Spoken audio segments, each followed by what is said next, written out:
Hey guys, today we're going to show you how to set up and light a corporate headshot. Now I'm here today with Kevin O'Connor, who's going to help me out. And you notice he's nice and dressed up, but since we're doing a headshot, really we just need maybe from here up, and you technically don't really need pants for this one. So headshots, if you get a nice headshot with good light, wait, what are you doing? You said I didn't need pants? No, I mean, I didn't mean to take them off. Oh. You know what, let's just shoot the pictures.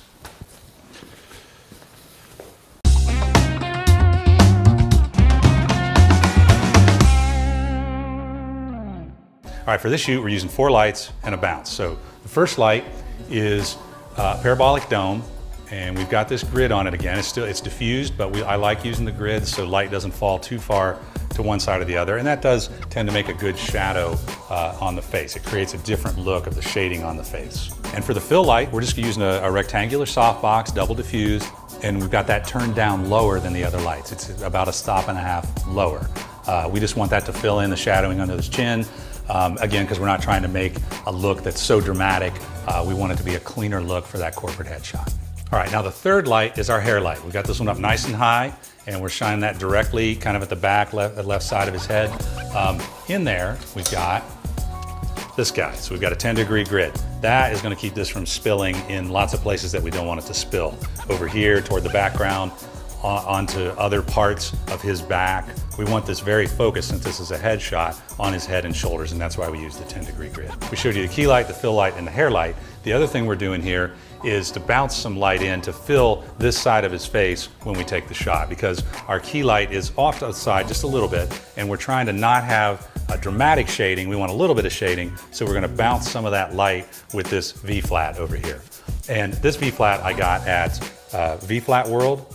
I recommend you guys check them out. If you need to take these kind of things on set for a fashion shoot or a headshot shoot or whatever it might be, these things fold down into a square this size, so you can easily fit them into a car, you can fit them into a van, and take them on the shoot with you. For the background light, we've got a 7-inch parabolic dish, and we've got a 40-degree grid in here that you can't see. But this guy's, again, keeping that light from spilling too far to one side. We don't want it to spill onto our subject. We have blue gel that gives it just a subtle bluer tint to the gray in the background, because that's the look that we were going for. Here you could obviously change that up and do something different if you want to. Now, something that's different and kind of interesting is we have this thing here, they call it a cookie in the industry. It's a bunch of holes cut out of a piece of board. You can buy these. We made this one, cut it with a jigsaw. But what it does is when the light goes through, it creates these interesting kind of shading, amoeba-like, cloud-like shapes in the background. It gives you something different. Another thing you could do here potentially would be to use a flag and cut the light in half and create a gradient. There's a lot of different things you can do with that. I encourage you to experiment with that. All right, for the camera settings today, we just did it at 1/125th because he's standing still, so we don't need to worry about stopping motion. F4. Because I want it to be a little bit sharper. I don't need as much focus fall off. I wanted some, but I set him far enough from the background that I didn't need to dial it down to like 2.8 or below to get that focus fall off that I needed. And then just ISO 100. Again, we're shooting with continuous lights on in this room so we can grab focus better, and I want to keep everything low enough that the ambient light is not affecting the shot. And today we're using the Sigma 105 f1.4 art lens. This lens is super sharp, does a great job for headshots, also has good focus fall off. I highly recommend this lens. All right guys, that's all the lighting and the camera settings. Let's go ahead and take a shot and see how it looks.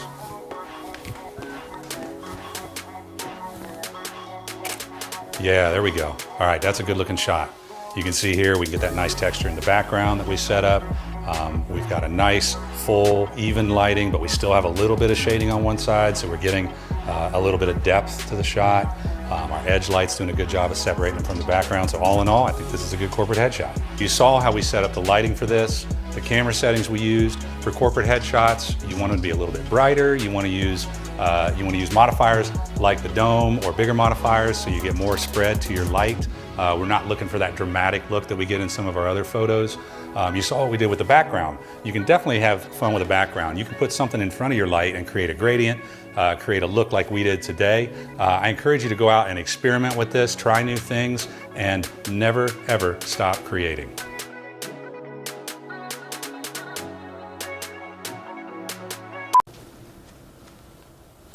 What'd you have for breakfast? Granola. That's it. That's it. That's it. All right. What are we doing?